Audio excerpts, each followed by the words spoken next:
Howdy, neighbors. This is Christian Cano, and I apologize for the very impromptu video that we're releasing right now. But I think it was very important that we respond as soon as we found out the information.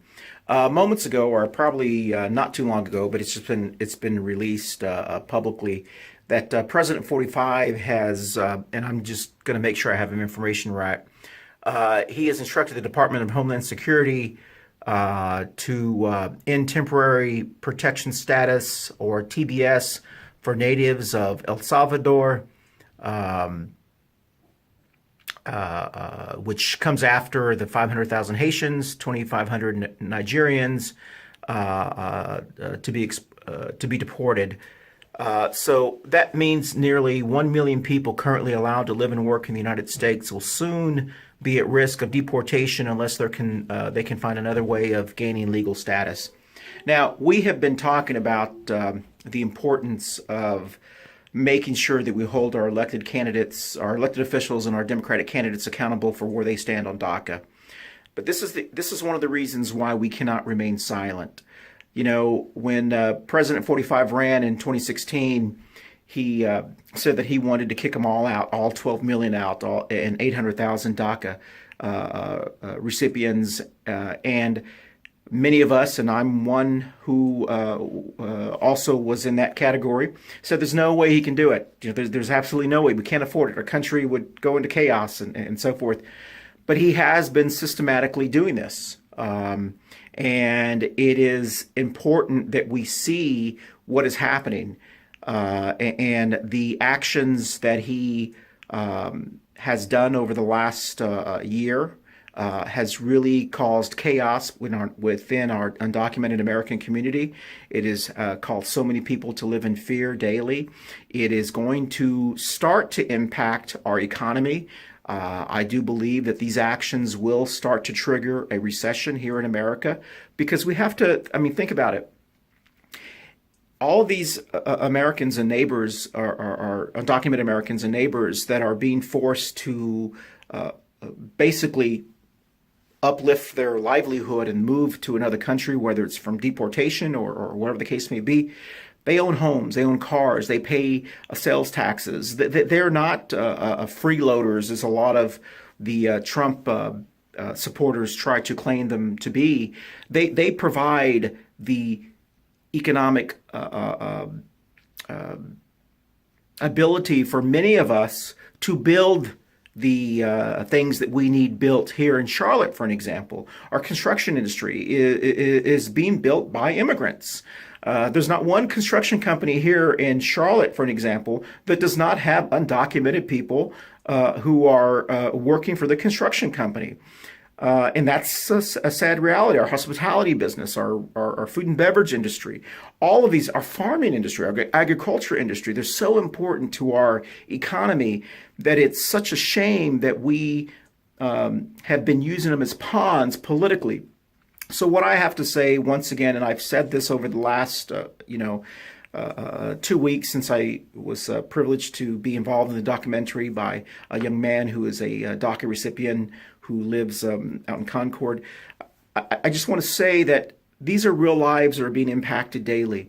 And we have to have a sense of urgency as people of faith and as good people, and especially as Democrats.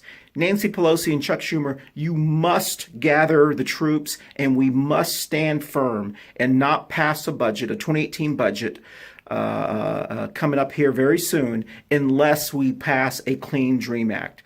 If we let our dreamers down, if we let our undocumented Americans down, our word will count for nothing anymore. And we must stand by our DACA neighbors and our dreamers and our undocumented Americans. We must stand by them, and we must force our do-nothing Congress to actually act on this. We have to remember, the only reason that President Obama signed that executive order was because our do-nothing Congress would not do their job and address this immigration issue. So the executive order would never have been signed unless Congress had done their job, but they didn't. And so President Obama had to step in. And I will give credit to President 45, because he made the decision to put it back into the hands of Congress. And so now it's important that we hold Congress accountable. We must, I don't know what they do other than just complain about, they still complain about Obama. He's not in office anymore. So neighbors, we've got to gather our forces. We've got to be the allies of our DACA and Dreamers who are living daily, wondering what's going to happen to them and their family. Many of them their DACA status is expiring, and as a result of that, they don't have income. That means that they're going to have to foreclose. They're not going to be able to pay their mortgages. They're not going to be able to pay their cars. So this impacts not just DACA and Dreamers and undocumented Americans. It impacts our economy. Can you imagine the economic impact that's happening to our economy right now? For all you thought that the housing crisis was an issue in 2009 or 2008. This is going to be the housing crisis times 10. Because it's all going to happen at once. And it's important that we stand with our DACA and Dreamers and stop this buffoonery from President 45 and also from Jeff Sessions and his radical white nationalist views on other people. What I can say is that let's hold our Democratic candidates accountable, whether they're running for a county seat, whether they're running for a state General Assembly seat, whether they're running for Congress, whatever they're running for, hold them accountable. If you're a Democrat, you've got to stand for this issue, or you're not a Democrat. It's very simple. And so if you are not standing by this issue right now, then get out of our party. And that's what I have to say on behalf of my family. But I'm going to stand there and I'm going to continue to fight for our DACA and Dreamers. Ooh, my dog's calling. Thank you.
Yeah!